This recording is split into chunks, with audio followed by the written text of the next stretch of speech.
Bonjour à tous, je suis ravie de vous retrouver dans des conditions exceptionnelles puisque nous allons donc diffuser cette web diffusion chacun de chez nous en format confiné comme vous pouvez tous l'être actuellement. Donc nous avons quand même tenu à poursuivre et à vous accompagner dans cette démarche de continuité pédagogique. Nous avons gardé le sujet initial, donc l'étude de la langue, notamment une focale sur l'enseignement de la grammaire au cycle 2 et 3. Et je me trouve actuellement donc à mon domicile et nous avons pu réunir un certain nombre d'intervenants qui étaient donc initialement prévus en studio à l'IH2EF et nous avons donc pu réunir donc les captations vidéo des uns et des autres pour arriver à concentrer, à condenser tout ça pour avoir un format qui puisse être diffusé. Et je remercie vraiment chaleureusement l'équipe de l'audiovisuel de l'Institut des hautes études de l'éducation et de la formation qui s'est donc attelée au montage de tout cela. Donc je suis ravie de vous retrouver puisque nous allons essayer d'accompagner cette continuité pédagogique en réfléchissant justement ensemble à cet enseignement de la grammaire qui n'est pas sans poser quelques questions, quelques interrogations. Depuis quelques années, vous avez vous-même en tant que formateur ou enseignant ou même parent, si vous nous écoutez, pu constater qu'il y avait à la fois des préconisations et des recommandations qui n'étaient pas forcément évidentes, qui ont pu même déstabiliser les pratiques des enseignants. Et depuis la dernière circulaire du ministre Jean-Michel Blanquer, nous avons des éléments maintenant assez clairs sur la démarche à mettre en œuvre et la notion de manipulation, de travail autour des notions grammaticales avant d'arriver à une synthèse et à une formalisation de ces notions-là. Ce n'est pas aussi sans questionner la question de la progressivité de ces notions. Nous allons voir justement, grâce aux différentes interventions de ce matin, comment être extrêmement prudent avec les notions à enseigner. Nous allons entendre donc le témoignage de Thomas Leroux, qui est chef du bureau des écoles à la DGESCO. Monsieur Leroux va donc intervenir et nous présenter les enjeux et les ressources en lien avec les souhaits du ministre concernant l'enseignement de la grammaire. Bonjour à tous, Thomas Leroux, chef du bureau des écoles maternelles et élémentaires à la Direction générale de l'enseignement scolaire. Au préalable de cette web diffusion, je tenais à remercier l'ensemble des professeurs, des maîtres formateurs, des conseillers pédagogiques et des inspecteurs de l'éducation nationale qui poursuivent leur travail dans ces circonstances exceptionnelles et qui participent à l'accompagnement de tous les élèves dans le cadre de la continuité pédagogique. Je tenais dans un second temps aussi à remercier l'IH2EF de poursuivre sa mission de formation avec la DGESCO et de fournir ainsi à l'ensemble des cadres de l'éducation nationale un suivi et des actions de formation de grande qualité. Merci à eux. Cette web diffusion consacrée à l'étude de la langue est une des priorités du ministre. Elle s'inscrit bien évidemment dans la politique de lutte contre la difficulté scolaire et la maîtrise par tous les élèves des fondamentaux à l'issue de l'école élémentaire. Ainsi, cet enseignement de l'étude de la langue est un enseignement qui prend en compte bien entendu la grammaire, l'orthographe et le lexique et s'inscrit dans le droit fil des recommandations qui ont été publiées en avril 2018. Ces recommandations auxquelles s'ajoute une refonte des programmes en français pour le cycle 2 et pour le cycle 3 et une publication de repères de progression qui doivent permettre d'assurer un enseignement explicite et progressif pour chacun des élèves. L'enseignement de la grammaire, de l'orthographe et du lexique sont trois domaines d'enseignement dont les articulations et les complémentarités doivent apparaître clairement aux élèves. Ça a été affirmé dans les recommandations et dans les différentes publications qui s'en sont suivies. Bien entendu, dans le cadre de la classe, et c'est bien là l'intérêt que nous avons tous à cœur, les connaissances sur les faits de la langue font l'objet de séances qui sont spécifiques et qui doivent être quotidiennes, car la régularité de cet enseignement est gage de réussite pour chacun des élèves. De ces activités, de ces séances d'enseignement qui doivent permettre aux élèves de découvrir les règles, d'observer les faits de la langue, de pouvoir les comprendre, de pouvoir les enregistrer, de pouvoir les intégrer, doivent s'ajouter des activités d'entraînement et d'automatisation qui permettent de réinvestir et qui concourent et soutiennent la structuration des connaissances que les élèves doivent avoir. L'automatisation progressive des mécanismes acquis permettra ensuite de les réinvestir dans les activités d'écriture et de lecture qui seront proposées aux élèves. Parmi ces activités, je prendrai peut-être un exemple parce qu'il est assez parlant. C'est l'exemple de la dictée quotidienne que les élèves font. Cette activité qui n'est absolument pas désuète et qui, lorsqu'elle est objectivée, permet d'identifier pour l'élève les phénomènes de la langue, de pouvoir les réinvestir et ainsi de consolider ses connaissances par une activité d'écriture qui est quotidienne. De plus, l'organisation de l'emploi du temps de l'élève, la régularité et le temps d'apprentissage qui seront passés permettra une meilleure maîtrise grammaticale à la fin du CM2 et ainsi de lutter contre les 20% d'élèves qui sont en échec et qui ne maîtrisent pas correctement les fondamentaux à la fin de l'école élémentaire et leur permettre une arrivée au collège qui sera beaucoup plus sereine et qui les mettra en situation de réussite. En lien avec les publications, que ce soit les recommandations, que ce soit les programmes d'enseignement qui ont été revus en français, que ce soit les repères de progression, Fabrice Pauly, inspecteur général de l'éducation, du sport et de la recherche, évoquera avec vous la publication prochaine d'une terminologie grammaticale qui a pour but de promouvoir et de donner des outils pour que cet enseignement explicite et progressif soit plus facilement mis en œuvre dans le cadre des programmes. Cette terminologie a pour vocation de vous accompagner et d'accompagner la rénovation qui a été entreprise depuis la rénovation des enseignements qui a été entreprise depuis 2018.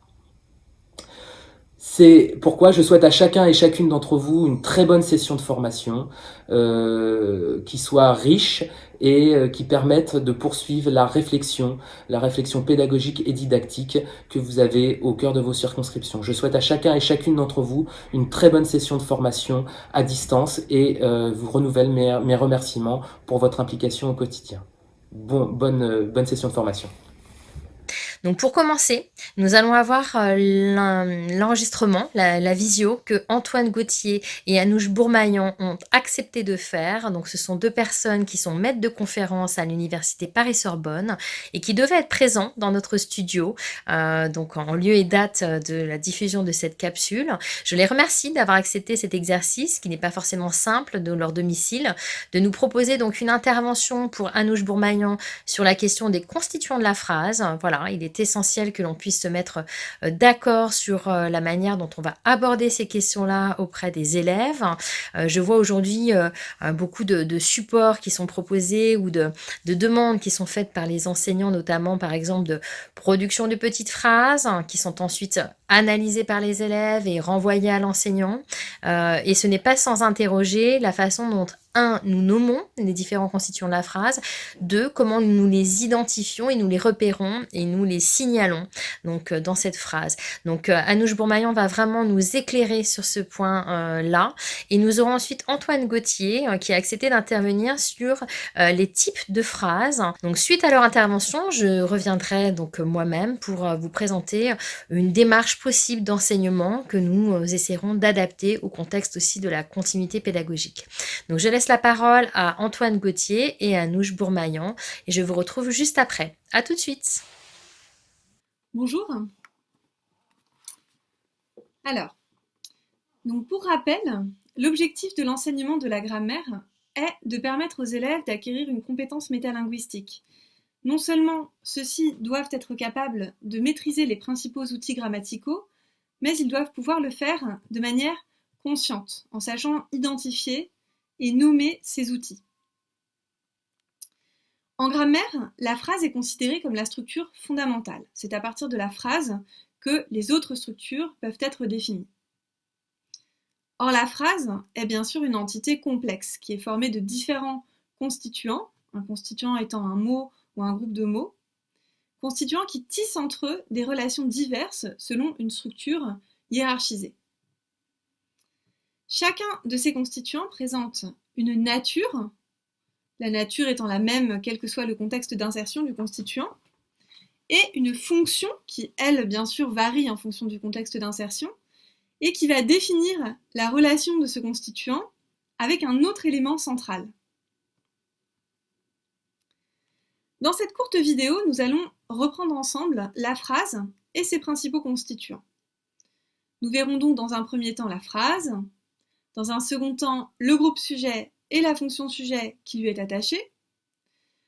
Dans un troisième temps, nous nous pencherons sur le groupe verbal et les fonctions de complément d'objet direct, complément d'objet indirect et d'attribut du sujet. Et enfin, dans un quatrième et dernier temps, nous nous pencherons sur le groupe circonstanciel et la fonction complément circonstanciel qui lui est attachée. Vous pouvez voir un récapitulatif de ce plan sur la première diapositive.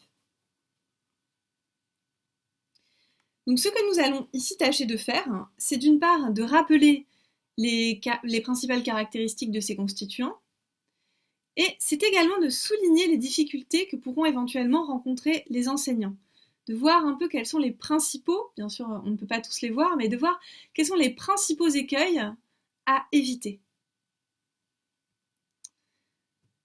Ainsi, un aspect essentiel de notre démarche sera vraiment de partir des cas dits prototypiques, c'est-à-dire des cas les plus représentatifs de la catégorie. Et ce n'est que progressivement qu'il faudra élargir les définitions et le champ d'applicabilité des différentes notions. Il s'agit vraiment, dans un premier temps, de laisser de côté les cas les plus difficiles, les cas qu'on appelle les cas limites, qui sont aux marges de la catégorie considérée. Alors, pourquoi procéder ainsi ? Pour éviter tout simplement de perdre les élèves, pour leur donner un socle clair, un socle stable. Et ensuite, plus tard, à partir de ce socle, ils pourront appréhender les subtilités de la langue, qui sont évidemment tout l'intérêt de la grammaire. Mais cela ne pourra se faire qu'une fois que les élèves auront bien en tête les cas les plus représentatifs de chaque catégorie. Ainsi, une conséquence de cela est que les exemples que nous proposons ne sont pas des exemples qui sont issus de corpus authentiques, mais vraiment des exemples entièrement fabriqués. Parce qu'il est indispensable pour un enseignant de pouvoir contrôler les données qu'il ou elle soumettra à ses élèves, de manière à respecter ce principe de progressivité. La phrase. La phrase dite type est composée de deux éléments, le groupe sujet et le groupe verbal. Par exemple, dans la phrase « le facteur distribue le courrier », le groupe sujet est « le facteur » et le groupe verbal « distribue le courrier ». Dans une phrase type, ces deux éléments, groupe sujet et groupe verbal, sont obligatoires. Ainsi, on évitera de présenter aux élèves des phrases qui s'écartent de ce modèle prototypique, c'est-à-dire des phrases par exemple qui ne comportent pas de sujet explicite, comme les phrases impératives du type « sors », ou des phrases averbales, c'est-à-dire des phrases sans verbe, du type par exemple « excellent ce repas ». La phrase peut aussi comporter un élément qui vient apporter des informations complémentaires, qui ne sont pas obligatoires, à savoir le groupe circonstanciel. Donc sur la diapositive 2, vous voyez un schéma représentant la phrase type, avec donc son groupe sujet, son groupe verbal, et éventuellement un, ou d'ailleurs plusieurs, groupes circonstanciels. Entre ces trois groupes majeurs constituant la phrase, le groupe sujet, le groupe verbal et le groupe circonstanciel, on peut identifier deux fonctions. D'une part, la fonction sujet, et d'autre part, la fonction complément circonstanciel. Mais il existe bien sûr, au sein de la phrase, une hiérarchie des fonctions. Donc, à l'intérieur du groupe verbal, par exemple, nous pouvons identifier d'autres fonctions. La fonction complément d'objet, qui se dissocie en complément d'objet, fonction complément d'objet direct ou fonction complément d'objet indirect, mais également, notamment, la fonction attribut du sujet. Donc sur la diapositive 3, je vous propose une liste des différentes fonctions que nous allons revoir ici, à savoir la fonction sujet, la fonction complément circonstanciel, les fonctions complément d'objet direct ou COD, complément d'objet indirect ou COI, et la fonction attribut du sujet. Enfin, même si nous n'en parlerons pas ici, il faut préciser qu'au sein de ces constituants eux-mêmes, lorsqu'ils sont des groupes nominaux, on peut également trouver d'autres fonctions, notamment la fonction épithète, ou la fonction complément du nom, qui sont toutes deux au programme des cycles 2 et 3. Examinons donc chacun des trois groupes constitutifs de la phrase, le groupe sujet, le groupe verbal et le groupe circonstanciel. Alors, le groupe sujet maintenant est la fonction sujet. La fonction sujet définit la relation d'un constituant avec le groupe verbal. Alors, comment aborder cette fonction sujet? Comment définir le groupe sujet, c'est-à-dire le constituant qui endosse cette fonction sujet? Alors, une première approche peut être fondée sur le sens. Donc, c'est l'approche dite sémantique, qui est la plus intuitive. On dira en effet que le sujet ou le groupe sujet désigne l'entité qui accomplit l'action exprimée par le verbe. On donnera alors des exemples clairs avec un verbe qui exprime nettement une action et un groupe sujet qui désigne également une entité clairement active. Par exemple, on pourra proposer des phrases comme « le chat joue avec la pelote de laine » ou « les parents lisent le journal ».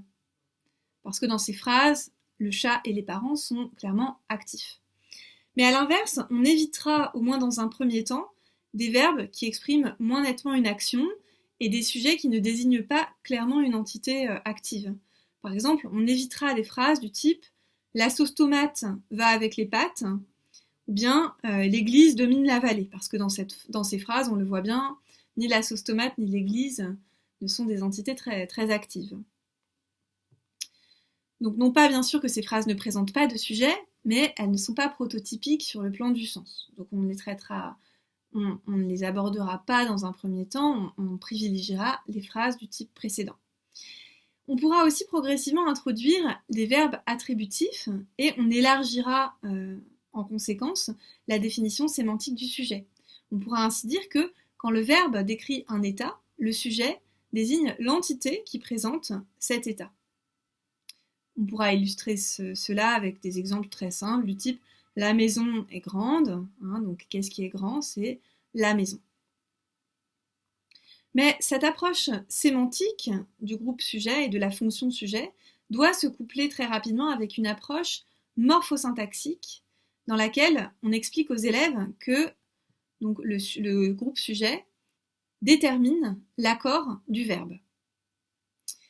Cette approche morphosyntaxique est vraiment cruciale pour la fonction sujet parce qu'en fait c'est le seul critère définitoire qui ne souffre aucune exception, même lorsque le sujet est impersonnel. Alors qu'on l'a vu, la définition, l'approche sémantique, elle est moins stricte et présente assez rapidement des cas limites, des cas qui s'éloignent des cas plus prototypiques.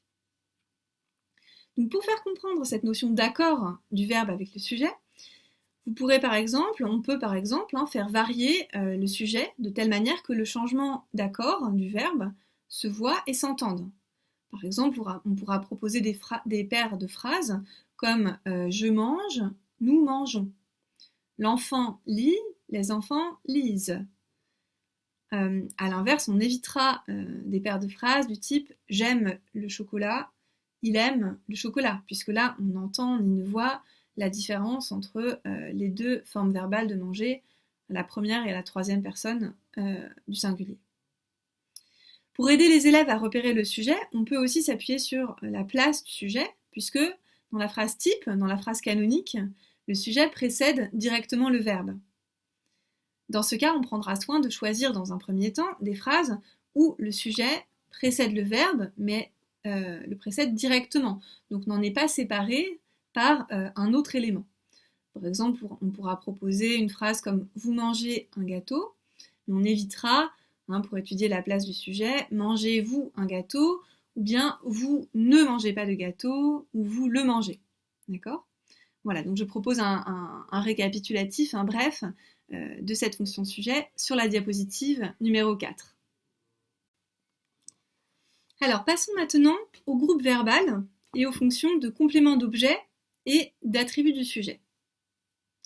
Alors tout d'abord, vous remarquerez qu'on définit les fonctions des constituants au sein du groupe verbal, mais on peut se demander quelle est la fonction du groupe verbal lui-même. La fonction du groupe verbal est celle de prédicat. Mais, vous le savez, c'est une notion qui n'est pas encore stabilisée dans la terminologie grammaticale usuelle en milieu scolaire. Cette fonction peut certes s'appliquer à d'autres constituants que le groupe verbal, mais dans les cycles 2 et 3, ces autres cas ne sont pas abordés. Donc on préférera laisser de côté cette notion parce qu'ici elle n'est pas explicative et elle aurait pour seul effet de surcharger le propos. Le groupe verbal se compose d'un verbe et éventuellement d'un ou plusieurs constituants. On n'abordera pas tout de suite avec les élèves la fonction précise de ces différents constituants.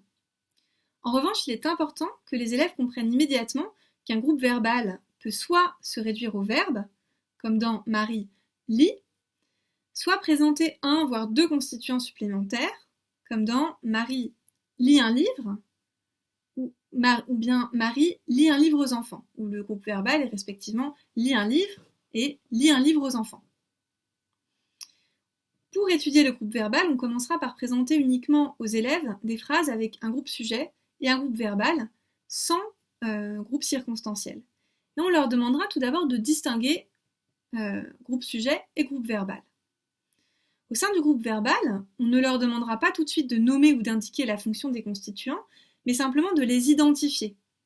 Par exemple, dans Marie lit un livre aux enfants, il s'agira d'identifier un livre et aux enfants, sans forcément savoir tout de suite les nommer.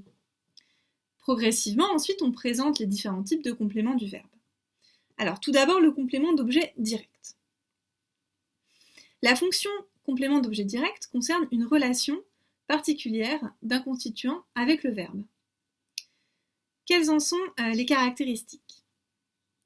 Le complément d'objet direct peut être soit un groupe nominal, mais attention dans ce cas un groupe nominal sans préposition, contrairement au complément d'objet indirect, comme dans Marie lit le livre, où le livre est le COD.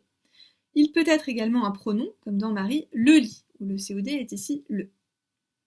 Sur un plan morphosyntaxique, bien sûr, il n'y a pas d'accord entre le verbe et le COD.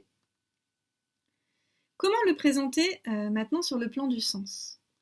Alors, de manière générale, de même que l'autre complément du verbe, le COI, le complément d'objet direct est impliqué par le sens du verbe. Par exemple, le verbe boire implique un COD dont le sens est compatible avec le sens de boire. On peut dire elle boit de l'eau, elle boit du café, mais on ne pourra pas dire elle boit une chaise. D'accord ? Ceci étant posé, on pourra plus précisément présenter le COD de la manière suivante. Le COD désigne l'entité qui subit l'action exprimée par le verbe.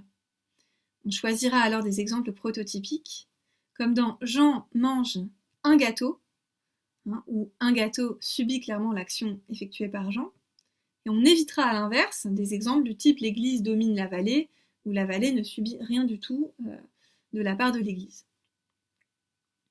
On peut également s'appuyer sur la place, puisque le COD suit généralement directement le verbe, dans les phrases en tout cas, dans la phrase type, la phrase canonique.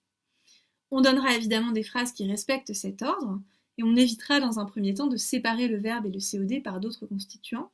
Par exemple, on proposera la maîtresse lit un livre aux enfants, où le COD un livre suit directement le verbe lire, mais on évitera la maîtresse lit aux enfants un livre, où le verbe lire et le COD un livre sont séparés par le COI aux enfants. Attention, on évitera des compléments du type des larmes de joie dans Jean pleure des larmes de joie, ou bien un rêve horrible dans il rêve un rêve horrible. On le voit, ces compléments d'abord apparaissent avec des verbes qui habituellement ne prennent pas de complément. Pleurer et rêver sont habituellement intransitifs. Et puis, ces compléments, on le voit également, sont une répétition du sens du verbe. On ne peut pleurer que des larmes, on ne peut rêver qu'un rêve, d'accord ? Il semble plutôt donner peut-être une information sur une circonstance de l'action décrite par le verbe. Bon. Toujours est-il que leur statut grammatical n'est pas forcément clair. On peut éventuellement les appeler des compléments d'objet direct. On les appelle parfois aussi des compléments d'objet interne. Dans tous les cas, au cycle 2 et 3, on évitera ce type de cas qui sont extrêmement intéressants, mais qui sont trop difficiles et qui n'auraient pour effet que de perturber les élèves à ce stade. Je vous laisse donc consulter le récapitulatif sur la diapositive 5. Passons à présent au complément d'objet indirect. Donc la fonction complément d'objet indirect, ou COI, définit elle aussi une relation particulière d'un constituant avec le verbe. En termes de nature, le COI peut être un groupe nominal, mais attention, dans ce cas-là, il sera précédé d'une préposition, il sera prépositionnel, comme à son fils dans Marie lit un livre à son fils, ou un pronom, comme Marie lui lit un livre, lui dans Marie lui lit un livre. Sur un plan morphosyntaxique, il n'y a pas d'accord entre le verbe et le COI. Sur le plan du sens à présent. Alors tout d'abord, comme le COD, le COI est impliqué par le sens du verbe. Par exemple, dans Elle va à Paris est un COI parce que le verbe aller implique une destination. On va forcément quelque part. Donc l'important sera vraiment de donner des exemples où le COI est clairement requis par le sens du verbe, où il n'y a pas d'hésitation possible avec un complément circonstanciel. On évitera ainsi les cas ambigus du type « Alice travaille à Paris ». Cette phrase peut en effet être interprétée de deux manières, soit comme « Quand elle est à Paris, Alice travaille ». Dans ce cas-là, à Paris sera un complément circonstanciel, mais elle peut être aussi interprétée comme « Le travail d'Alice se situe à Paris ». Dans ce cas-là, à Paris sera un COI. Bon, donc si vous rencontrez ce type de cas, attention, évidemment, ne pas les utiliser avec les élèves, ça ne ferait que les troubler. Et de manière générale, un enseignant hésitant, ça peut tout à fait arriver, ça peut arriver à tout un chacun. Si l'enseignant hésite entre complément d'objet indirect et complément circonstanciel pour un constituant donné, cela signifie que l'exemple n'est pas à choisir. Donc je vous laisse consulter la diapositive numéro 6, sur laquelle je propose un récapitulatif de la fonction COI. Je passe à présent à la dernière fonction au sein, donc qui sera présentée au cycle 2 et 3 au sein du groupe verbal, à savoir la fonction d'attribut du sujet. Alors l'attribut du sujet, ou la fonction attribut du sujet, définit une relation particulière d'un constituant avec le sujet. En termes de nature, l'attribut du sujet peut être un adjectif, ce qui n'était pas le cas des compléments, des compléments d'objet. Par exemple, grande, dans cette maison est grande. L'attribut du sujet peut également être un groupe nominal, comme une bonne avocate dans Alice est une bonne avocate. Sur un plan morphosyntaxique, on fera observer aux élèves que lorsque c'est un adjectif, l'attribut du sujet s'accorde en genre et en nombre avec le sujet. On choisira des exemples où l'accord se voit et s'entend clairement. Par exemple, on pourra proposer les phrases « Le garçon est beau »,« La fille est belle ». Sémantiquement, sur le plan du sens. Alors, l'attribut du sujet indique une propriété, un état du sujet ou permet de catégoriser le sujet. Par exemple, grande dans Alice est grande donne une caractéristique sur la taille d'Alice. Alice avocate dans Alice est avocate nous indique en fait que on peut catégoriser Alice dans la classe des avocates. Comme pour les autres catégories, il faudra ici choisir des cas d'attributs du sujet prototypiques. Alors, cela signifie ici qu'il faudra choisir des phrases où le verbe est clairement attributif, soit qu'il s'agisse du verbe être, soit qu'il s'agisse de verbes comme paraître, sembler, demeurer, qui peuvent être remplacés par être. D'accord ? A l'inverse, on évitera les cas limites comme les compléments des verbes de mesure. Les compléments de verbes comme coûter, peser, mesurer, valoir. D'accord ? Par exemple, 50 kg dans le paquet pèse 50 kg, ou une fortune dans cette maison coûte une fortune. Certes, le constituant semble bien indiquer une caractéristique du sujet, mais d'autres analyses concurrentes sont également possibles. On peut aussi remettre en cause le statut de COD, le statut d'attribut du sujet de ces constituants, et éventuellement les catégoriser comme des COD, d'accord ? Donc on évitera au cycle 2 et 3 ce type de cas plus litigieux, d'accord ? Voilà, je vous laisse regarder le récapitulatif concernant l'attribut du sujet sur la diapositive 7. Enfin, le groupe circonstanciel et la fonction complément circonstanciel. Alors, la fonction complément circonstanciel désigne la relation entre un constituant donné et l'ensemble groupe-sujet, groupe verbal. C'est une nouveauté par rapport au constituant que l'on a vu précédemment. Ce groupe circonstanciel peut présenter des natures diverses. Plus diverses, à vrai dire, que les constituants qu'on a vus précédemment.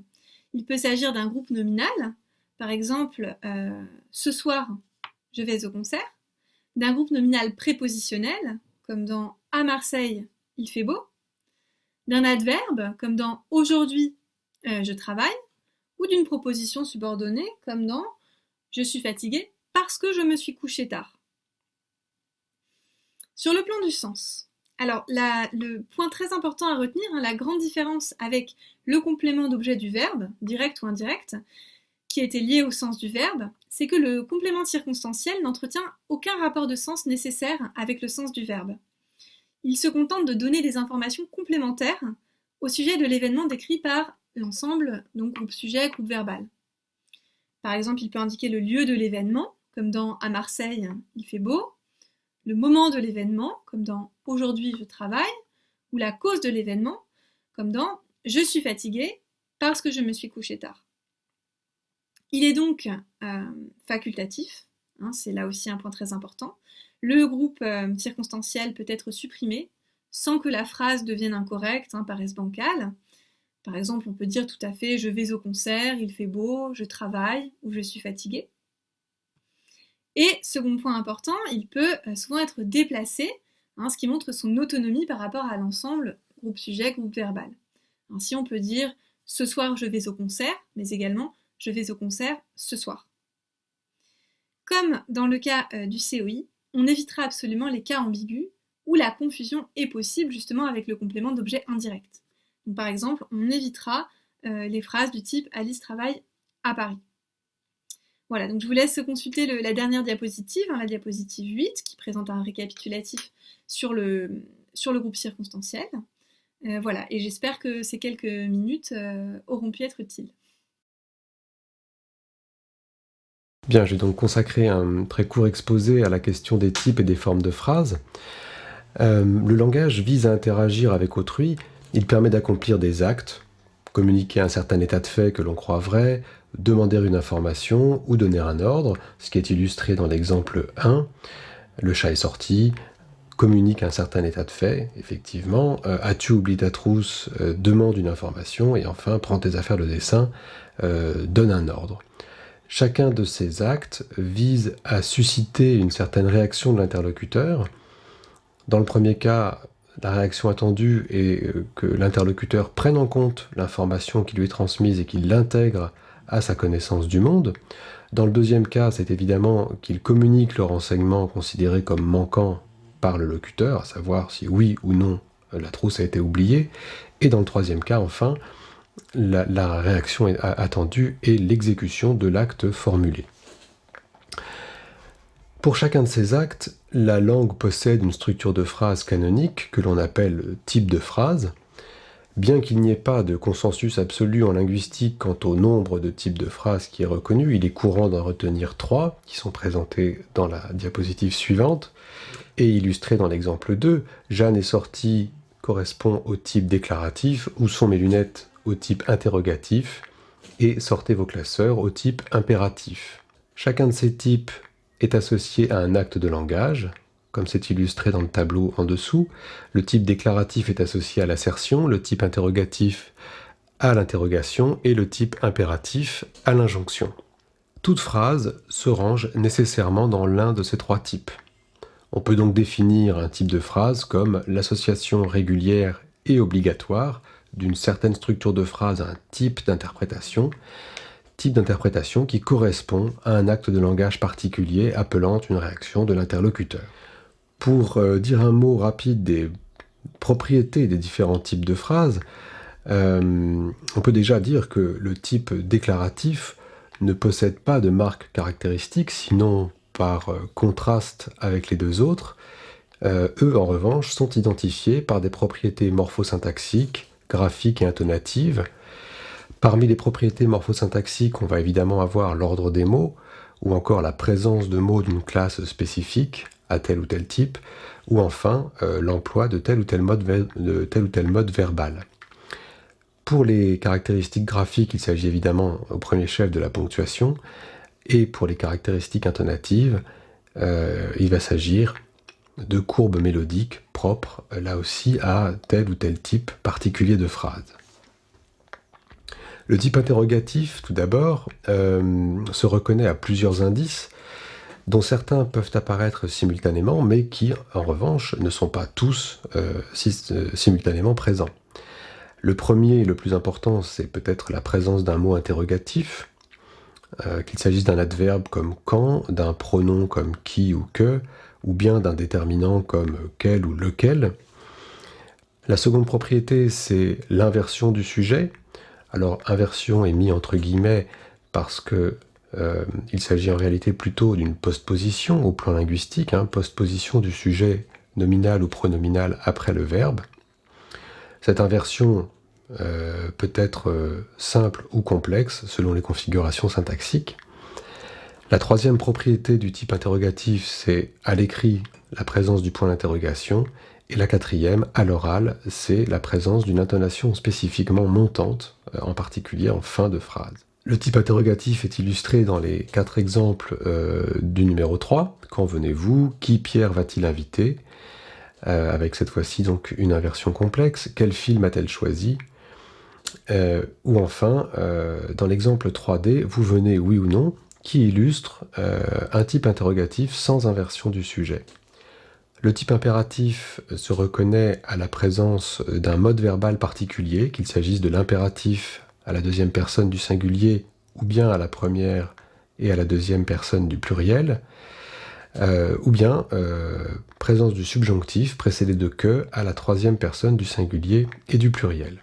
Le mode impératif est illustré dans l'exemple 4, entre, entrons, entrez, ou bien qu'elle s'en aille, qu'il s'en aille, ici au pluriel.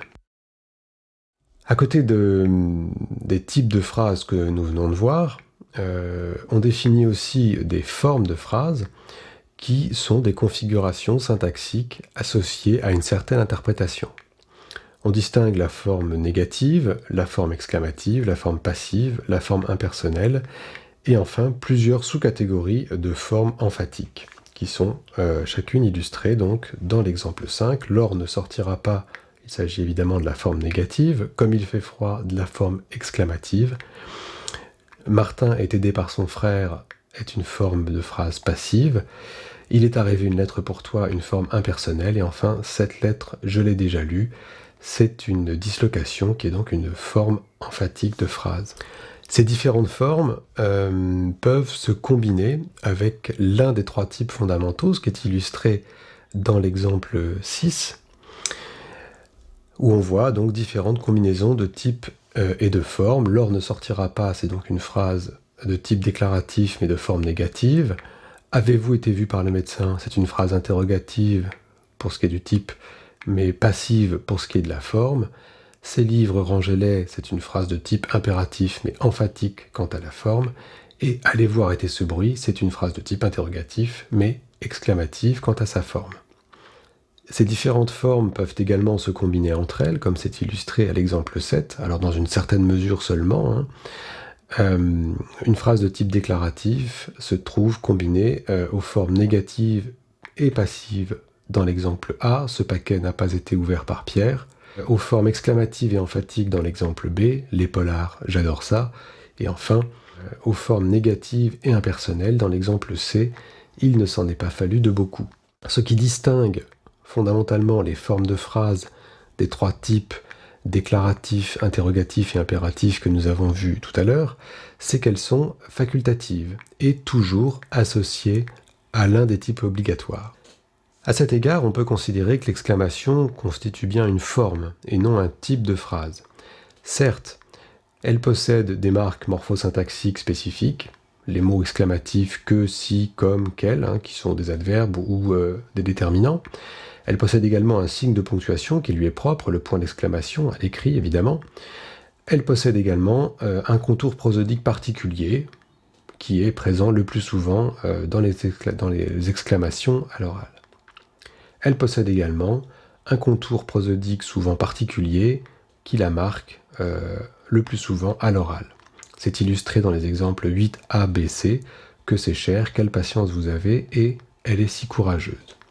Comme l'exclamation est compatible avec les 3 types de phrases fondamentaux que nous avons vus tout à l'heure, on considère qu'elle est plutôt arrangée parmi les formes de phrases.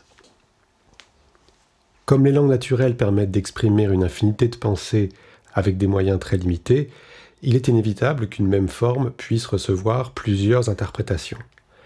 Les types de phrases ne dérogent pas à ce principe général, et il est courant de rencontrer des contextes dans lesquels une phrase d'un certain type ne saurait ou ne pourrait être associée à l'acte de langage auquel elle correspond habituellement.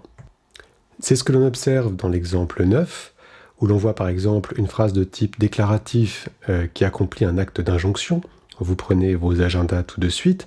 On voit également une phrase interrogative mais qui accomplit un acte d'assertion, une phrase interrogative accomplissant un acte d'injonction, tu fumes dans la maison, ou enfin une phrase déclarative accomplissant le même acte. Dans tous les cas, il est exclu de réagir à la phrase sur la base de son interprétation littérale.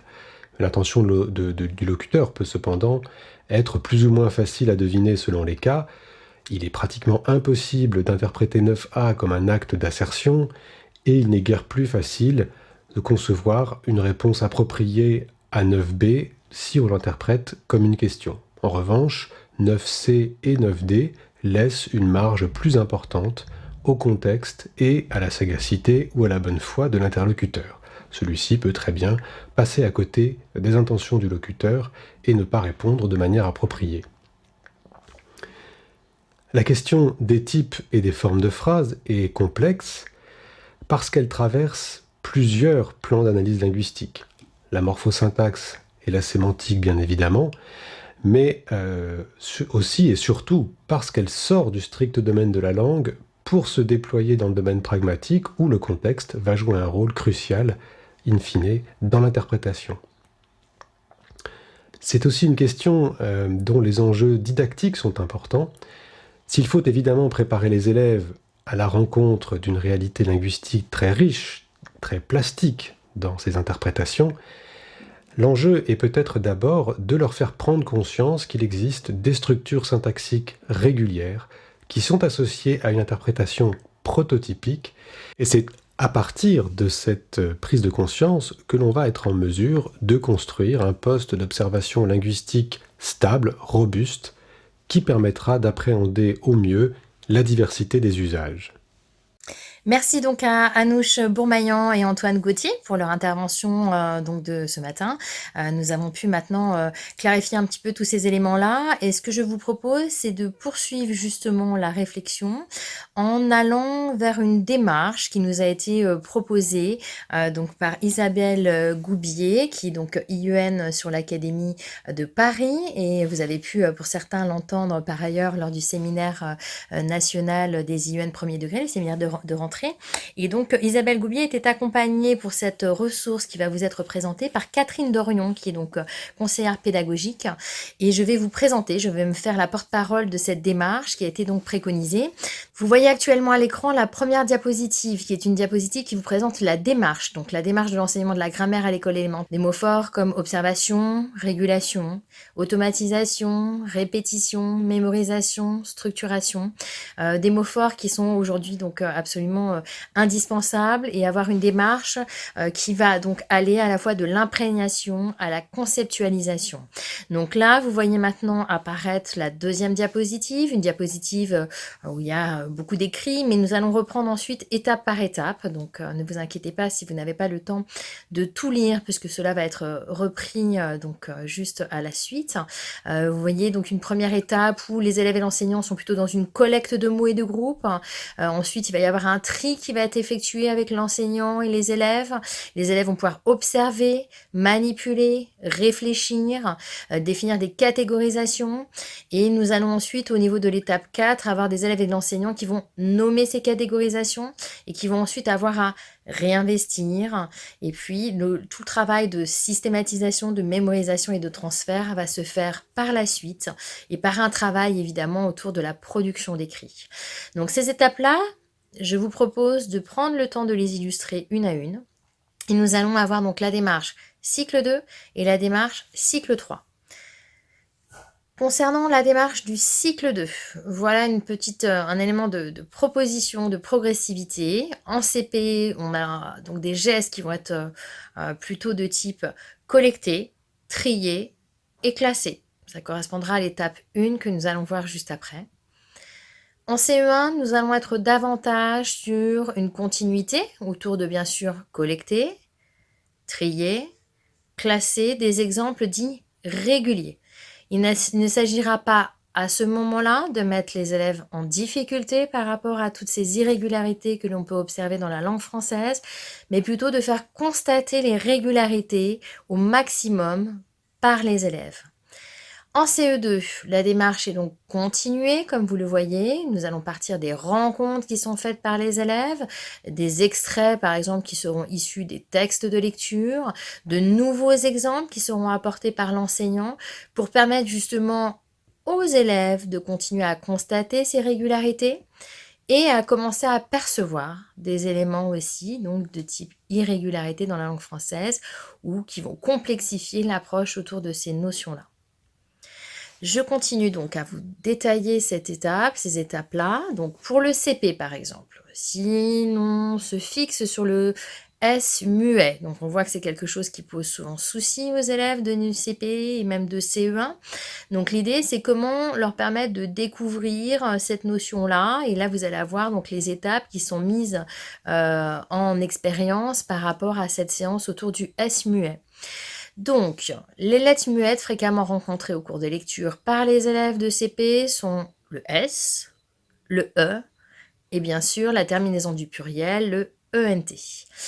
L'idée, ce serait de constituer des collections au fur et à mesure des rencontres, de ce que les élèves vont pouvoir rencontrer dans les textes de lecture, donc des rencontres issues des lectures, et des rencontres ici qui vont être proposées par les élèves. Donc on commence à constituer une sorte de bagage, complété par un certain nombre de mots, et puis l'enseignant aura donc comme objectif de trier ces mots et de classer ensemble ce qui se ressemble. Exemple, donc au fur et à mesure des propositions des élèves, l'idée c'est d'arriver vers une catégorisation qui pourrait être celle-ci. Donc là, tous les mots. Donc c'est le classement qui est aujourd'hui le plus intéressant puisque l'objectif, comme l'évoquera Fabrice Poli tout à l'heure lors de son intervention, c'est vraiment de montrer très tôt, dès la classe de CP, la distinction entre les noms et les verbes. Et là, ça permet, au travers de cette séance sur le S muet, de bien distinguer, de catégoriser les mots qui se terminent par un S muet, qui sont des noms, et qui sont des noms au sein d'un groupe nominal, et les terminaisons des verbes. Deuxième classement à partir de la réflexion et de la manipulation. Vous voyez que ce classement s'affine. À partir de là, nous allons arriver à l'étape suivante, qui est donc une étape de synthèse provisoire, où on fait émerger avec les élèves un certain nombre de constats, un certain nombre d'hypothèses, qui vont être vérifiées au fur et à mesure dans le temps, à chaque fois que d'autres mots vont donc apparaître dans cette collecte au fur et à mesure des lectures. Donc comme vous le voyez, Isabelle Goubier et Catherine Dorion nous proposent à la fin ces synthèses provisoires de connaissances linguistiques en construction devront se renforcer et se préciser à partir d'autres collections au fur et à mesure du cycle 2. Voilà un exemple donc, de démarche mise en œuvre à partir du S muet. La démarche par étapes qui a donc été soulignée et que je vous remontre de nouveau, donc cette démarche en 7 étapes, est transférable, quelle que soit la notion grammaticale que vous souhaitez aborder au cycle 2. Je vous propose maintenant d'appliquer cette même démarche, donc préconisée par le ministère, à une séquence d'enseignement au cycle 3 sur la manière dont nous allons construire la notion de complément circonstanciel. Je vous montre tout de suite une première diapositive.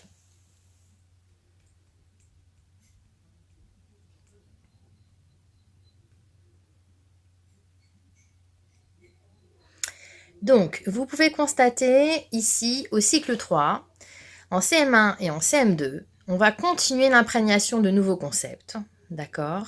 Et avec l'idée que l'étape 7, l'étape du transfert, doit se pratiquer à tous les niveaux en l'adaptant.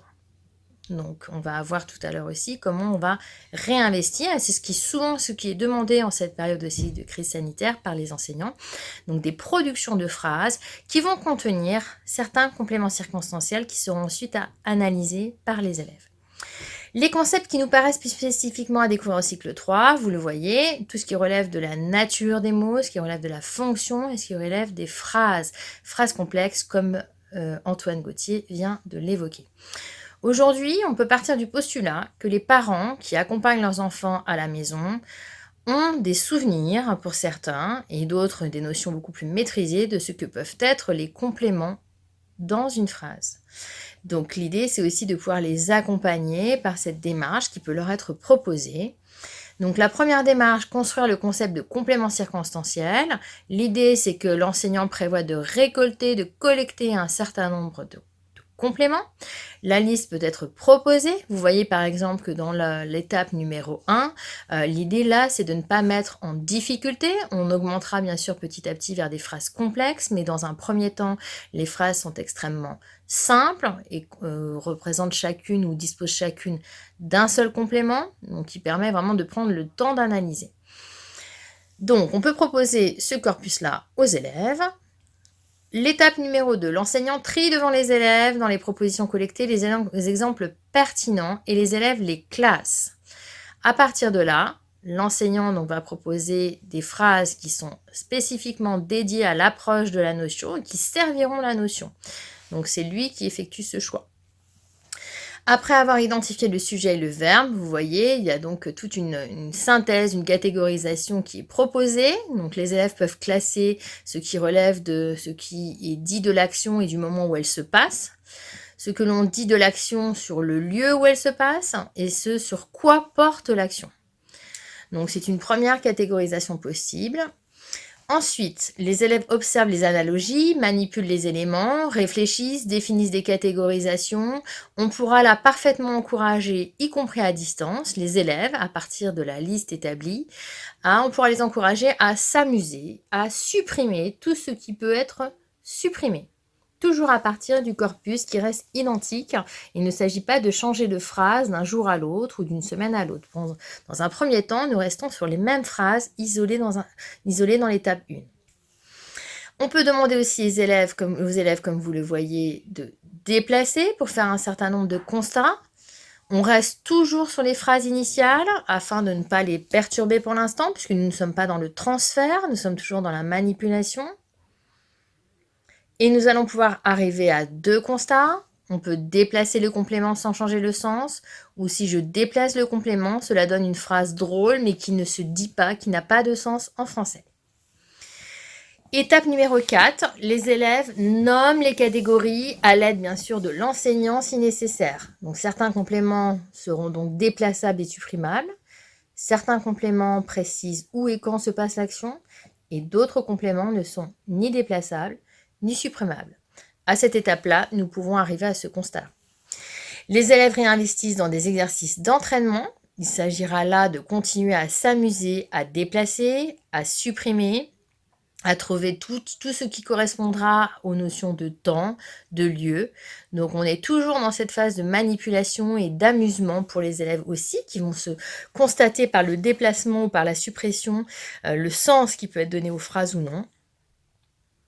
L'étape numéro 6, il systématise et mémorise les connaissances linguistiques, les compléments, la circonstancielle qui exprime les circonstances précises de l'action, le lieu, le temps auquel elles ont pu être faites. Vous avez la possibilité en dessous, comme vous le voyez sur les prototypes, de demander justement aux élèves de s'amuser à manipuler, toujours à partir du sujet et du verbe, à manipuler, déplacer, supprimer. Cette action est assez simple pour les élèves dans la mesure où elle reprend les phrases de départ. Donc il n'y a pas de souci de compréhension de ces phrases qui sont maintenant vues depuis un certain temps. Et puis les élèves peuvent, par cette manipulation-là, il n'y a pas lieu de changer de phrase. On voit bien qu'à partir des mêmes phrases, on peut faire tout un travail sur plusieurs jours. Et l'étape numéro 6, qui est l'étape du transfert, c'est là où on va demander de la production d'écrit aux élèves. Cette étape qui peuvent être travaillées donc sur 1 semaine à 2 semaines en fonction de l'état des connaissances des élèves au moment où cette crise sanitaire et cette continuité pédagogique s'est installée. Il est possible également de reprendre la notion si l'on considère aujourd'hui que les enfants sont à la maison et n'ont plus l'enseignant à disposition pour étayer cette notion-là. On peut reprendre la découverte des compléments circonstanciels, bien évidemment. Voilà ce qu'il en est par rapport à la démarche pédagogique qui vous a été proposée au cycle 2, au cycle 3. C'est une démarche pédagogique qui se pratique en classe et qui peut s'adapter dans les conditions aujourd'hui de continuité pédagogique. Nous retiendrons donc les 7 étapes nécessaires, l'usage des mêmes phrases de l'étape 1 à l'étape 6, l'étape 7 étant l'étape du transfert et de la production d'écrit. Cela facilite tout le travail par les élèves autour de phrases qu'ils connaissent depuis quelques séances, donc on voit que c'est bénéfique aux élèves. Nous en avons terminé pour cette première partie qui concernait les constituants de la phrase, les démarches d'enseignement et puis toutes les notions qui sont les enjeux qui sont derrière donc ces constituants de la phrase et les types et formes de phrases. Et nous allons passer à la deuxième partie donc, de cette web diffusion. Une web diffusion que nous avons souhaité consacrer à une notion qui pose souci souvent aux élèves, qui est la notion des chaînes d'accords.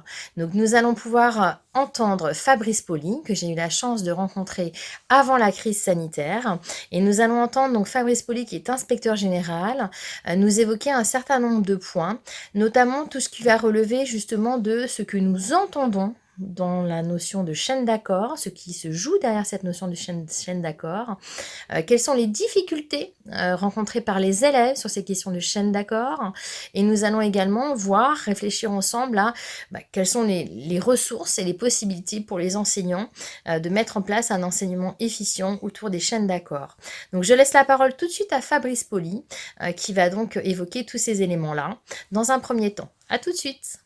Fabrice Pauly, bonjour, vous êtes inspecteur général et vous nous recevez aujourd'hui dans les locaux du centre de ressources de l'inspection générale, donc merci beaucoup. Nous avons fait le choix ensemble d'intervenir lors de cette journée de web diffusion consacrée à l'enseignement de la grammaire, et si l'on observe bien ce qui se passe dans les classes, on voit bien que l'une des difficultés des élèves aujourd'hui, c'est de respecter ce que l'on appelle les chaînes d'accords, mais c'est quelque chose d'assez implicite finalement. Donc ce que je vous propose peut-être dans un premier temps, c'est de revenir et de clarifier ce qu'on entend sur les chaînes d'accords, et notamment ce qui est enseigné à l'école. Très bien. Alors, la chaîne d'accords, c'est le fait qu'un mot reçoive d'un autre mot de la phrase ses marques de genre, ses marques de nombre, et pour le verbe, sa marque de personne.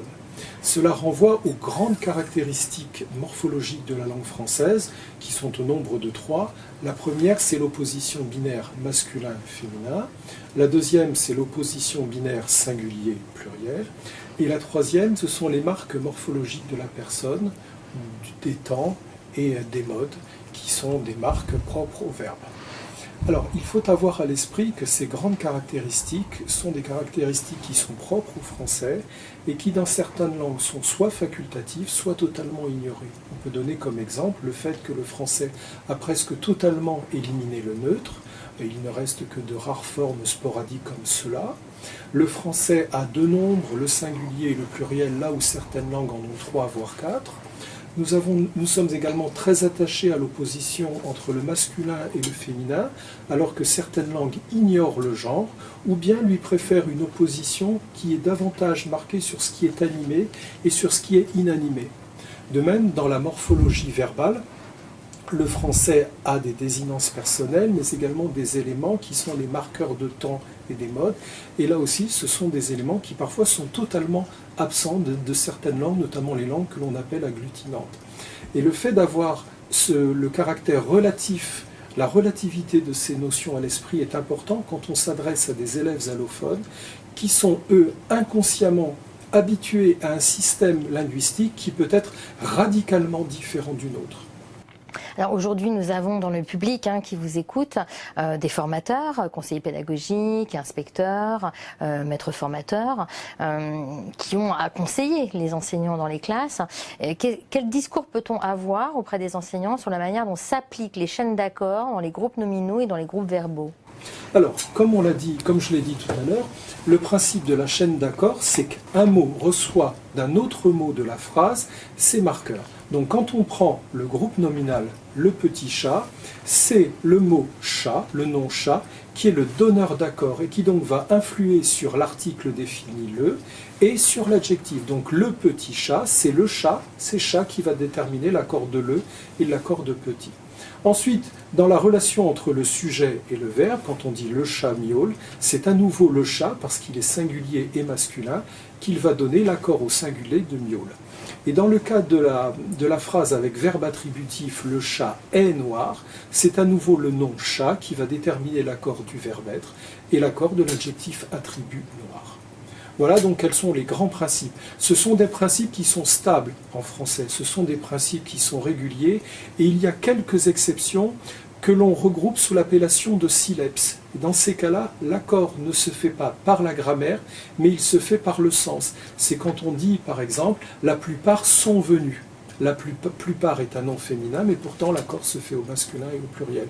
Quand on dit également à la forme de politesse « Êtes-vous contente, madame ?», le « êtes-vous » est une forme morphologiquement de pluriel, mais du fait du sens renvoyant au voussoiement et à la forme de politesse, dans ces cas-là, l'accord se fait au féminin parce qu'on s'adresse à une femme. C'est le dernier exemple que je pourrais donner, c'est également parce qu'il est important dans l'oralisation, c'est l'utilisation du pronom indéfini on sur le fait de savoir si quand on emploie le pronom indéfini on, le verbe est au singulier ou au pluriel. Cela dépend si le on renvoie à un groupe de personnes. Quand on dit en France on dîne à 8 heures, le on signifie tous les Français, mais quand on dit on est parti pour dire nous sommes partis, là dans ces cas-là plus généralement on met le S. Donc idéalement c'est d'insister quand même sur une certaine forme de régularité. Ce qui est vraiment important, c'est de partir de phrases qui sont prototypiques, de partir des exemples les plus simples qui sont ensuite grossis et complexifiés par boule de neige. Et donc de vraiment partir de schémas très simples, c'est-à-dire le nom noyau est le nom qui va donner l'accord et qui va déterminer au sein du groupe nominal l'accord des éléments qui sont constitutifs du groupe nominal, donc soit l'article, soit les déterminants possessifs et démonstratifs qui apparaissent au cycle 3, ou bien l'adjectif. Et ensuite, une fois qu'on a circonscrit le groupe nominal, il y a l'accord du verbe et l'accord de l'attribut du sujet. Alors, ce que je vous propose, c'est que nous nous placions maintenant du point de vue de l'élève. Donc là, si je suis enseignant, si je suis formateur qui a à conseiller un enseignant, qu'est-ce que je peux lui dire en termes d'exigence du point de vue de l'élève? Qu'est-ce que je peux exiger d'un élève à la fin du cycle 2? Très bien. Alors, la première chose vraiment fondamentale, cardinale, sur laquelle je souhaite insister, c'est de bien faire comprendre à l'élève la différence qu'il y a entre le nom et le verbe. Parce que sinon, vous allez avoir en permanence des phrases du type « les élèves travaillent » avec élèves ENET et travail S. Et donc, il faut absolument, avant même de parler de morphologie, de parler de pluriel en S ou de pluriel en X, il faut avant tout que l'élève ait bien conscience de la différence qu'il y a, de la réalité qu'il y a, la différence qu'il y a entre un nom et un verbe. C'est vraiment le premier élément sur lequel on doit fonder notre enseignement. Une fois que cette différence, elle est posée, qu'elle est comprise et maîtrisée des élèves, on passe à l'apprentissage de la morphologie. Alors en ce qui concerne la morphologie, l'expression du genre, l'élément, on va dire que l'élément fondamental, c'est l'apprentissage du féminin en E et des cas généraux. On reparlera un peu plus tard des cas qui peuvent poser problème. De la même façon pour le pluriel, l'élément fondamental, c'est l'acquisition du pluriel en S, dans un premier temps, dans un second temps du pluriel en X, et encore une fois, dans ces deux cas, je parlerai des cas généraux. Et le troisième élément, c'est la maîtrise des temps de l'indicatif qui sont au programme des cycles 2 et 3, puisque j'embrasse cette fois-ci les deux cycles en somme, à savoir le présent, l'imparfait, le futur, le passé simple, le passé composé et le plus que parfait. On laisse de côté le passé antérieur et le futur antérieur. Sont également au programme l'impératif présent, ainsi que quelques verbes irréguliers du troisième groupe. On va dire que lorsque l'on arrive à l'issue du cycle à cette triple maîtrise, enfin cette quadruple maîtrise, à savoir j'ai bien différencié le nom et le verbe, je maîtrise le féminin en E, le pluriel en S et en X, et les temps verbaux sont acquis, on va dire qu'à partir de là, l'essentiel est maîtrisé. Et alors, quelles sont les difficultés les plus fréquemment observées, justement, pour les élèves dans ces chaînes d'accords-là? On voit bien que ça leur pose souci, on voit bien que parfois même, on peut suivre l'évolution de leur réflexion, parce que même finalement, un élève qui va mettre à S au pluriel d'un verbe, c'est qu'il y a quand même conscience qu'il y a un pluriel. Donc voilà, donc quelles sont selon vous ces difficultés, et puis comment on peut les expliquer et y remédier? Alors, comme je vous le disais tout à l'heure, ce qui est important, c'est de commencer par la différence entre le nom et le verbe. Alors, comment fait-on avec des enfants, de jeunes enfants du cycle 2? On utilise des boîtes à mots et surtout, on va avoir recours à des notions concrètes, c'est-à-dire à des notions qui peuvent être associées à un support visuel. Et en ce qui concerne les verbes, on va prioriser les verbes d'action. Ça va être le chat miaule, le chat griffe, le chien aboie, l'enfant saute. C'est-à-dire qu'on utilise des noms concrets, des noms qui renvoient à une réalité qui est immédiatement compréhensible par l'enfant, et on utilise des noms d'action. Et comme cela, on lui montre la différence entre celui qui fait une action et l'action proprement dite. Et cela permet déjà de faire la différence, de créer cette frontière qui doit être très nette dans la tête de l'enfant entre le nom et le verbe, pour éviter d'avoir à élève ENT et d'avoir le S à travail que vous citiez à l'instant. Ça, je crois que c'est la première difficulté. Une autre difficulté que nous avons, et qui est une difficulté intrinsèque au français, c'est que quand vous dites chat, à l'oral, vous n'entendez pas de différence entre le singulier et le pluriel. Même chose pour les verbes du premier groupe, qui sont les verbes les plus fréquents et qui sont ceux qui sont employés en français majoritairement et qui sont ceux qui doivent être les premiers connus par nos élèves. Si je vous dis, en la privant de pronom, la forme mange, uniquement à l'oral, vous renvoyez à je mange, tu manges, il mange à la fois singulier ou pluriel, et vous renvoyez également à l'impératif, mange. Donc ce qui est difficile, c'est que dans la phase d'apprentissage au cycle 2, où l'oral doit avoir une place centrale dans l'apprentissage, nous avons une difficulté intrinsèque au français, c'est que certaines marques ne sont pas audibles. Et il faut avoir nécessairement le support écrit pour faire la différence voilà, entre ce qui est singulier, ce qui est pluriel, ou bien ce qui concerne la forme verbale, à quelle personne nous sommes. Alors cela vaut aussi pour les verbes du deuxième groupe, parce que quand on dit fini, c'est je finis, tu finis, ou il finit. Et encore une fois, à l'oral, vous ne percevez pas la différence. C'est seulement au pluriel, nous finissons, vous finissez et ils finissent, que là on entend clairement et oralement une différence entre le passage du singulier au pluriel. Alors, il y a aussi d'autres difficultés qu'il faut prendre en compte et qui sont peut-être parfois mal maîtrisées par les manuels. C'est la différence morphologique et la différence lexicale. Qu'est-ce que je veux dire par là? Que pour former certains noms féminins, vous allez avoir recours à un élément, par exemple, passer le marchand et la marchande. Bon, nous avons l'élément E. Mais en revanche, certains féminins se forment non pas à l'aide d'outils grammaticaux, mais en ayant recours à un autre mot, quand on dit un oncle, une tante, un cheval et une jument. Et donc, dans l'apprentissage de la morphologie, le professeur doit bien veiller à ce qui relève de la morphologie et ce qui relève de l'apprentissage du lexique. Parce que quand on dit à un enfant de donner le féminin de cheval, cette fois-ci, l'exercice n'est plus morphologique. C'est un exercice qui devient lexical. Et donc, il y a un enfant qui connaît cheval ne connaît pas nécessairement jument. Ça, c'est une autre difficulté. Une autre difficulté, parlons cette fois-ci davantage de la morphologie, c'est justement je vous en citerai deux exemples sans entrer dans les détails, c'est la formation du féminin et le pluriel. Le féminin va poser des problèmes redoutables en français, parce que dans le cas le plus simple, c'est par exemple l'ajout d'un E, et l'ajout d'un E que l'on entend très clairement à l'oral, quand vous dites le marchand ou la marchande.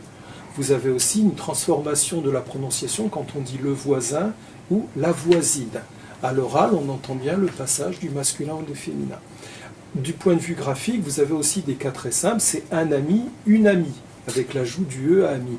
Mais en revanche, là où vous avez des cas qui sont relativement simples à maîtriser, à faire comprendre aux élèves, viennent ensuite s'ajouter tous les faits extrêmement compliqués qui sont propres à notre langue, comme par exemple le redoublement de la consonne finale, le chat et la chatte, ou bien l'altération de la consonne finale, le loup ou la louve, ou bien des modifications de morphèmes finaux, le vendeur, la vendeuse, le chanteur, la chanteuse, le spectateur, la spectatrice. Donc nous avons tout un ensemble de mots dont la formation du féminin est susceptible de poser problème, parce que là, vous avez aussi le cas de le prince et la princesse, et donc dans la création du féminin, vous avez énormément dans la rubrique morphologique de sous-catégories qui vont nécessiter un apprentissage très progressif et très graduel.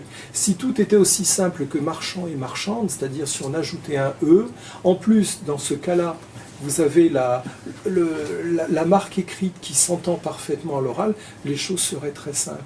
Mais dans les faits, vous avez des altérations consonantiques qui sont, ou des modifications de suffixes.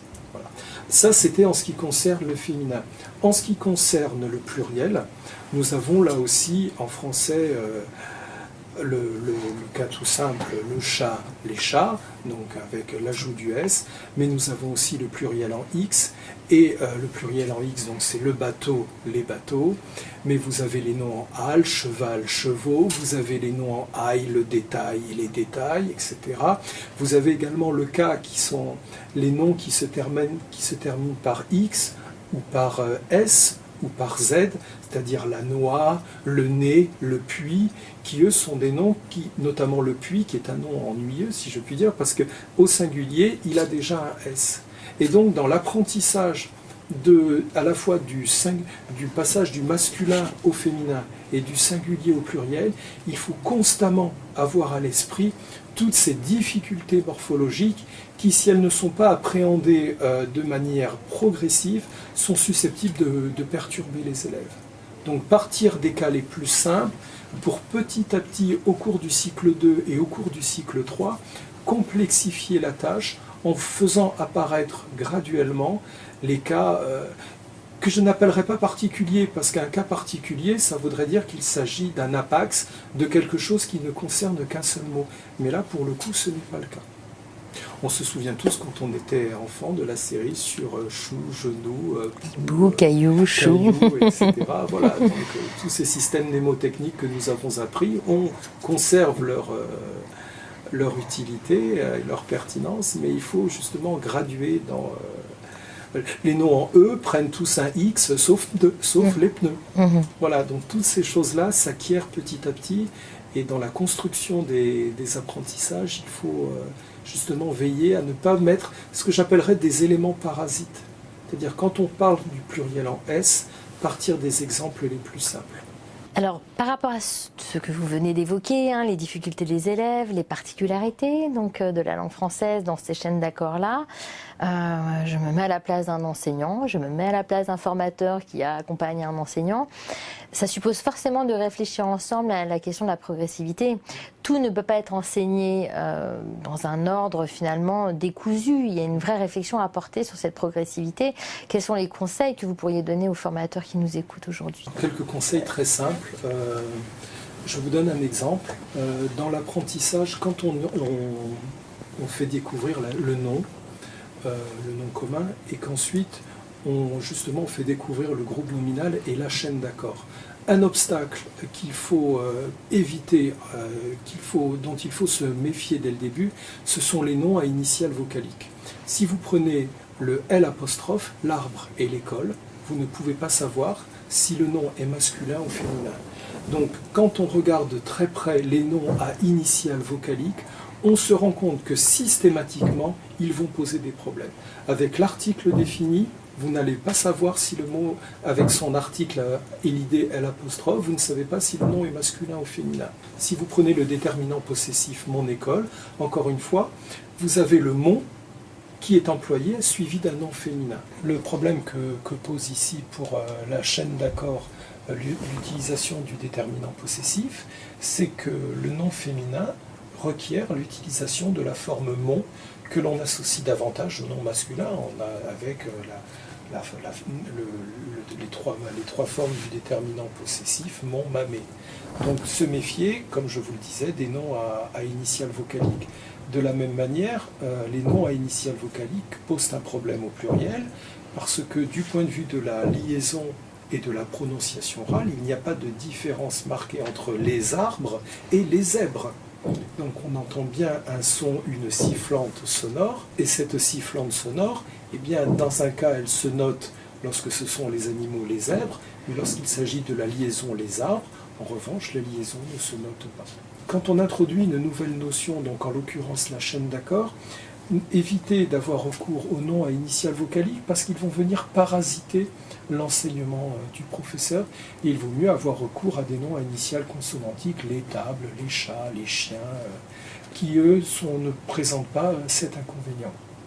De la même façon, quand on travaille également sur la chaîne d'accords, l'introduction du déterminant démonstratif 7 à la forme, je voulais dire masculine au début, CET, est un problème parce qu'elle est homophone du féminin 7. Donc entre 7 arbres CET et 7 feuilles CE2TE, là aussi, oralement, nous n'entendons pas la différence.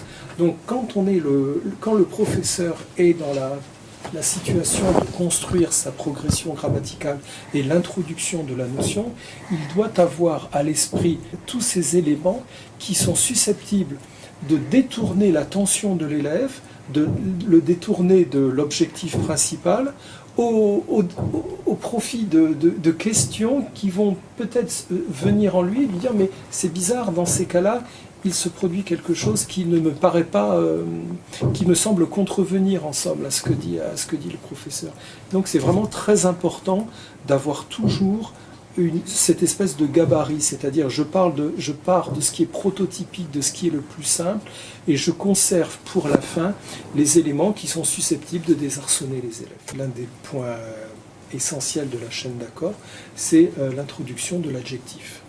L'adjectif, lorsqu'on l'introduit au cycle 2, avec des enfants, de jeunes enfants, on peut être tenté d'avoir recours à des adjectifs qui vont par exemple désigner une notion, ce qui est lisse, ou bien ce qui est rugueux, parce qu'on peut associer le toucher pour faire comprendre à l'enfant qu'est-ce qu'apporte l'adjectif. Et on peut avoir recours aussi aux adjectifs de couleur.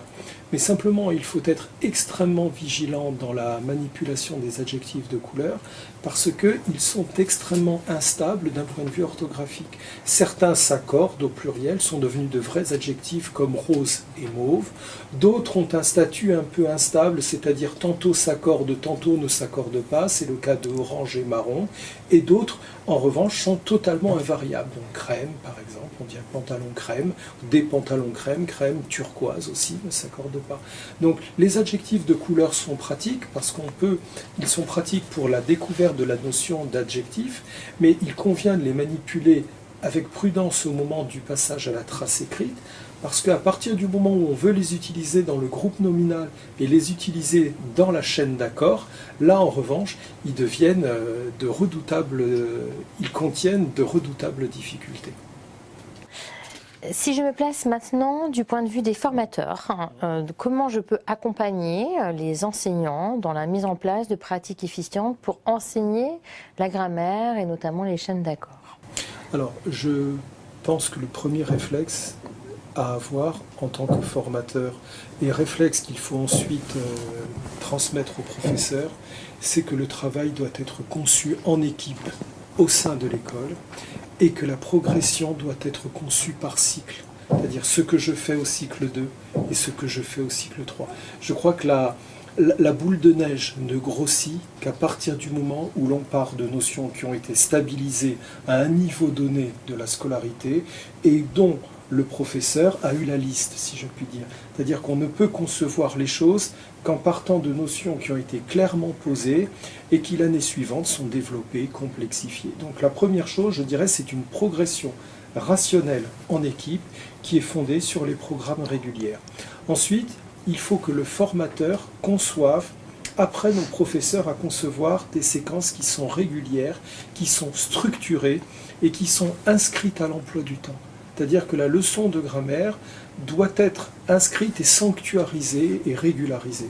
Et de ce point de vue-là, il y a un certain nombre d'étapes à suivre dans une leçon type de grammaire. Je vais vous en donner quelques-unes.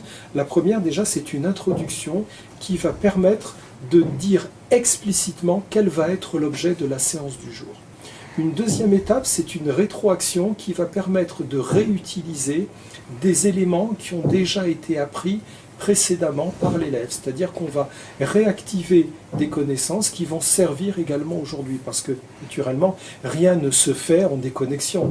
On ne peut pas faire l'article sans faire le nom, et quand on fait le nom, on fait l'article. Donc les éléments, naturellement, s'imbriquent entre eux et se complètent.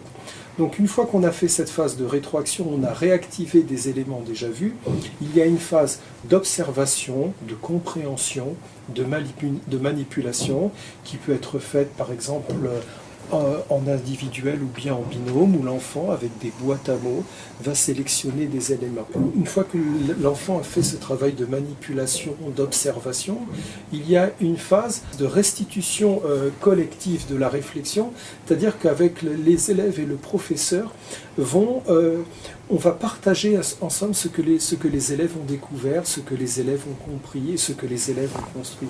À l'issue de cette étape, il y a également une institutionnalisation du savoir, c'est-à-dire qu'il s'agit d'une synthèse qui est faite par le professeur et qui comporte des éléments de conclusion. Et c'est cela qui permet ensuite de construire la construction de la trace écrite de l'élève dans son cahier de grammaire. Et c'est cela ensuite qui est complété avec des exercices d'application, qui sont des exercices qui vont précéder une phase de mémorisation et une phase de réinvestissement, par exemple par le truchement d'exercices de dictée ou de rédaction. Donc là, le conseil que les formateurs peuvent donner aux enseignants, c'est de respecter finalement cette chronologie des étapes qui semble être la plus efficace, en tout cas dans l'enseignement de la grammaire. Ce sont des étapes qui sont à moduler dans la durée et en fonction du cycle, en fonction de l'année de scolarité de l'élève. Je crois qu'il n'y a pas vraiment, on ne peut pas dire qu'il y ait un cadre, un cadastre autoritaire auquel il faille se conformer sans se permettre le moindre changement.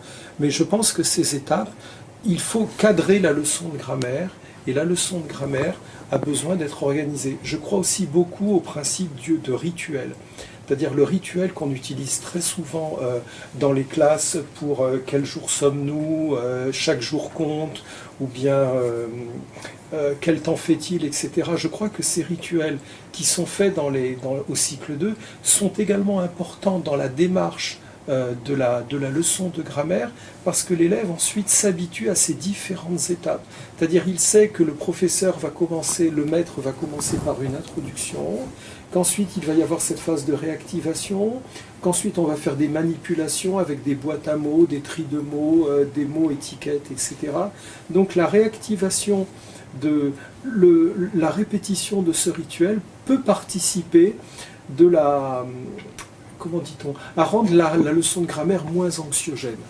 Parce que les étapes sont bien marquées et l'élève sait à quel moment il travaille tout seul, à quel moment on va stabiliser avec lui la trace écrite, à quel moment il y a les exercices d'application, à quel moment il y a la phase de mémorisation et à quel moment on réinvestit tout cela par le truchement, comme je vous le disais, des dictées ou bien des exercices de rédaction. Donc là, nous avons une forme qui peut être harmonisée auprès des enseignants. Maintenant, si je me réfère aussi au contenu à enseigner, on voit bien que ces dernières années, il y a eu des courants de pensée très différents par rapport à l'enseignement de la grammaire, qui ont notamment perturbé aussi les enseignants eux-mêmes. Donc je crois que là, actuellement, vous avez participé à la rédaction de plusieurs ressources et plusieurs guides qui vont permettre peut-être de clarifier un petit peu tout ça, et puis aussi d'aider les enseignants, à la fois en termes, je dirais, de terminologie, quels sont les mots à utiliser quand on enseigne telle ou telle notion, et notamment aussi dans ce continuum avec, au sein du cycle 3 et du collège, parce que c'est vrai que souvent, dans les conseils école-collège, on voit que les enseignants ne se retrouvent pas toujours sur la même manière de prononcer ou énumérer ou formaliser une notion grammaticale. Donc, qu'est-ce que vous pourriez nous dire aujourd'hui sur ces ressources mises à disposition des enseignants ou incessamment mises à disposition? Alors effectivement, en préambule, avant de vous répondre, je vous dirais que ce que la grammaire a pâti dans son enseignement d'une instabilité terminologique. Lorsque vous voulez étudier une discipline, vous avez besoin, pour que tout le monde se comprenne, il faut qu'on ait un langage commun. C'est-à-dire qu'en architecture, une porte, c'est une porte, une fenêtre, c'est une fenêtre. Si vous venez à intervertir le sens des mots, si la fenêtre devient la porte, les architectes ne se comprendront plus entre eux. De la même façon, les grandes opérations fondamentales, l'addition, la soustraction, n'ont pas vocation à changer de nom. Et si vous changez leur appellation tous les 2 ans, il arrivera un moment où on ne saura plus de quoi l'on parle. Et l'une des caractéristiques de la grammaire est justement d'avoir eu une terminologie qui a évolué au cours du temps. Il était un temps où le complément d'objet direct s'appelait l'accusatif, c'est-à-dire en relation avec le cas direct du latin. Les usages qui sont les nôtres en France ne sont pas des usages qui sont partagés par tous les pays francophones. Dans certains pays, le complément d'objet direct va s'appeler le complément direct du verbe, le CDV. Et le COI, notre complément d'objet indirect, va s'appeler le complément indirect du verbe. Donc, quelle que soit la terminologie qu'on utilise, je ne fais pas de hiérarchie qualitative au sein des terminologies. Il y en a plusieurs. Il n'y a pas une doxa, il n'y a pas une terminologie orthodoxe et des terminologies hétérodoxes. Il n'y a pas qu'une seule voie. Mais au niveau surtout lorsqu'il s'agit d'études scientifiques, d'études universitaires où des spécialistes peuvent présenter des approches différentes. Mais en ce qui concerne l'enseignement scolaire, que ce soit au cycle 2, au cycle 3 et au cycle 4, il y a, malgré cette diversité qui est inhérente à la grammaire, il faut malgré tout se mettre d'accord sur un langage commun en ce qui concerne les principales notions. Et c'est la raison pour laquelle sont en cours de finalisation 2 tomes de la grammaire de l'école. Le tome 1, comme vous le disiez à l'instant, va s'appeler terminologie grammaticale parce qu'il permet de donner à tous les professeurs, à la fois de l'école primaire mais également du collège et du lycée, une terminologie grammaticale commune qui est fondée sur les usages, je dirais, ou qui est à jour de la recherche scientifique qui rencontre actuellement le plus grand consensus. Voilà. Donc nous avons voulu, avec mon collègue Philippe Monneret, professeur à Sorbonne Université, qui est déjà intervenu à l'IH2EF, nous avons conçu un ouvrage qui se veut un guide terminologique pour les professeurs. C'est un ouvrage qui leur est destiné, c'est un ouvrage qui n'est pas destiné aux élèves, et qui permet à tous de parler un langage commun. Ça, c'est la première étape des ressources que vous évoquiez. La deuxième ressource qui est en cours d'écriture et de finalisation, c'est une grammaire qui est destinée aux élèves à l'enseignement en cycle 2 et en cycle 3, et qui, contrairement à la terminologie grammaticale, a cette fois une approche qui est didactisée. C'est-à-dire que chacune des notions est présentée avec la définition pour l'enseignant, ce que l'élève doit retenir, des éléments de progression, des repères de progressivité, c'est-à-dire comment dérouler cette notion, notamment, non seulement au cycle 2 et au cycle 3, mais également par année de cycle. Il y a également une rubrique qui s'appelle « Comment bâtir les exercices », c'est-à-dire en somme ce sont des pièges, les pièges à éviter, ou bien c'est un peu une rubrique duel si vous voulez le faire et le ne pas faire. Nous avons des propositions d'exercices, et donc c'est contrairement au volume 1 qui est avant tout une nomenclature terminologique, le volume 2 est d'une utilité plus opérationnelle pour les professeurs parce qu'il permet cette fois-ci de leur montrer véritablement comment on enseigne la grammaire Et ce n'est pas seulement une grammaire, parce que des grammaires, il y en a plein, et une autre grammaire qui se serait contentée de lister les notions et d'expliquer la différence entre nom commun et nom propre n'était pas nécessaire. Le projet qui est conçu actuellement, c'est le projet d'une grammaire didactisée. Merci beaucoup, monsieur l'inspecteur général. Merci à vous. Pour accompagner l'intervention donc de Fabrice Poli, nous avons mis en place un Framapad dont le lien s'affiche actuellement sous vos yeux. Ce Framapad vous permettra à la fois de consulter la démarche qui a été proposée avant l'intervention de Monsieur Poli et vous permettra également de poser des questions en rapport avec les vidéos de Antoine Gauthier, Anouche Bourmaillan et également donc Monsieur Poli. Chacun se chargera d'y répondre dans un temps peut-être un peu décalé, donc n'hésitez pas à consulter ce Framapad de manière régulière, vous y trouverez les réponses à vos questions.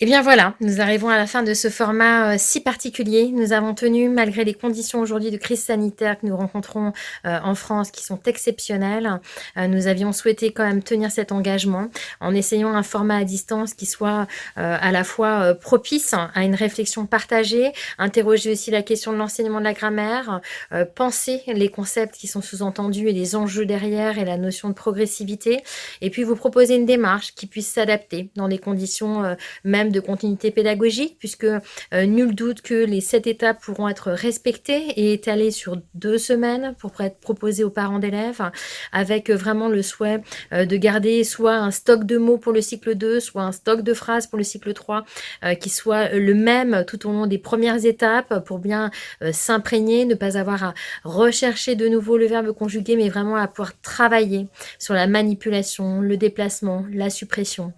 Donc nous comptons sur vous pour continuer à faire ce que vous faites d'extraordinaire depuis maintenant plusieurs jours. Cette énergie est incroyable à suivre à distance. Donc bravo à tous, hein, tous ceux qui sont à la fois enseignants, formateurs qui accompagnent et parents qui font aujourd'hui leur maximum. Le montage de cette émission n'aurait pas été possible sans l'équipe audiovisuelle, je le redis, qui sont incroyables. Donc je les cite même, Delphine Cornière, Thierry Mustapha et Jean-Paul Guillien. Merci à eux d'assurer à distance ce type de format. Merci également à Marie-Camille Madrange qui est notre webmess, qui assure la communication aussi pendant ces temps un peu compliqués. Nous espérons que ce format a pu vous apporter quelque chose. Si le confinement venait à se poursuivre, nous n'hésiterons pas à revenir vers vous avec d'autres supports, d'autres ressources, d'autres interrogations partagées et nous communiquerons assez rapidement à ce sujet. Bon courage à tous et à très bientôt en présence ou à distance. Au revoir.